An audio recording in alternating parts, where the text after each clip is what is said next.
Corporator Shri Jagadish Das সকলে একটু করে তুলে দেবেন। নতুন রাস্তার শুভ চলাচল কামনা করে আমি আমার সংক্ষিপ্ত আলোচনা শেষ করছি। নমস্কার সবাই।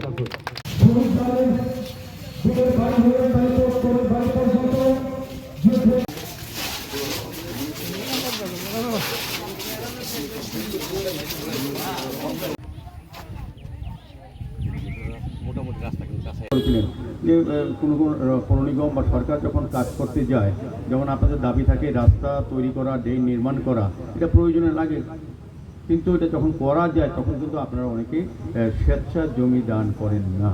ফলে এটা আপনাদের ক্ষেত্রে ভালো। আসলে তুমি রাস্তাটা ভালো হয়ে গেছে, চলাচল করতে এলাকার লোকের সুবিধা হবে। এই রাস্তাটা যদি আরও বেশি করে মানুষ জায়গা ছাড়তো, আরও বড় গাড়ি যাওয়ার ব্যবস্থা হতো, আরও সরকার আরও ভালোভাবে কাজ করতো।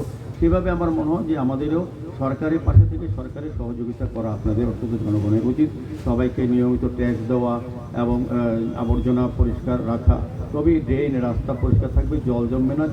যেটা বলেছে যে এখানে জগদীশবাবু চেষ্টা করেছে যে আমাদের সরকার আসার পর আগরতলা শহরের যে নাগরিকদের যে জল যন্ত্রণা ছিল সেটা কিন্তু অনেক কমিয়ে দিয়েছে। 2018-এ আমাদের বিজেপি সরকার আসার পর আমাদের নগরায়ণ দপ্তর স্মার্ট সিটি কিছুটা কাজ করার সুযোগ করেছিল। পরবর্তী সময় যখন আমরা পৌর নিগমের দায়িত্ব নিই, পূর্বদমে স্মার্ট সিটি, আগরতলা পৌর নিগম, নগরায়ণ দপ্তর, পূর্ত দপ্তর মিলে রাজ্য সরকার মুখ্যমন্ত্রীর নেতৃত্বে একটা আমরা কাজ শুরু করেছি এবং তার ফলশ্রুতিতে এখন আগরতলা শহরে যদি প্রতি বর্ষণও হয়, কোথাও বিশেষ বিশেষ জায়গাগুলিতে 1 ঘন্টা 6 ঘন্টা জল জমে থাকে, তাও আগামী 1 বছরের মধ্যে থাকবে না। এটা আমার বিশ্বাস, আমাদের কাজ চলছে।